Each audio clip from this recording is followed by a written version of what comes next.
This example involves reconditioning brake shoes. So just to make sure you know what I'm talking about, when you've been driving your car for a long time, the brake shoes wear down. They start at about 8 or 9 millimeters thick, and now they're about 1 or 2 millimeters thick, and you can't trust them anymore. So you put new ones on your car before they wear away completely. This chart shows the process of reconditioning them so that they can be used again. On the left are the rivets and new linings. On the right are the worn brake shoes, that is, the ones that have only got 2 millimeters left. You can see that the brake shoes start off on the shop floor. They are just in a pile on the floor because no one's going to steal them. On the other hand, the rivets and new linings are in the main store where they're locked up because people might steal them because they're worth quite a bit, right? You can see that the process involves several steps. The linings are loaded into a van, that's transport. They're taken to the store inside the garage, that's also transport. And they're put into storage. Then, when they're required, they're taken to the bench. That's another transport. So we've got a transport where the van takes it from the warehouse to the factory, and we've got another transport where it's taken from the cupboard to the bench where people are working. So transport can occur at different scales.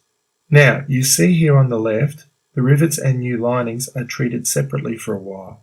They have their own transports, and the main operation on them is that they are separated, ready for use. Meanwhile, we've got all these things that happen to the worn brake shoes. First, they take off the worn lining, the old 2 millimeter one. Further down, they attach the new lining. You can also see a loop here where the rivets are added. Eventually, we get to the bottom where they are put into storage. So now you can look at the chart and start thinking, how can I change my process? Are there steps in here that I can get rid of? If we're looking at this area down here, you can see that there are a lot of operations in this sequence, lots of circles.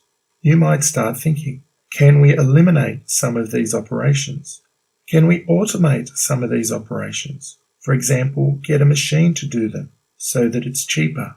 And if we do get a machine to do them, can we get the machine to combine some of the operations so the person only puts it into the machine once and the machine does several operations in a row? Further up, there's a whole lot of transport involved. So we start thinking, are there ways to reduce all of this handling? For example, we have raise basket out of tank, lower to trolley, take it from trolley to bench.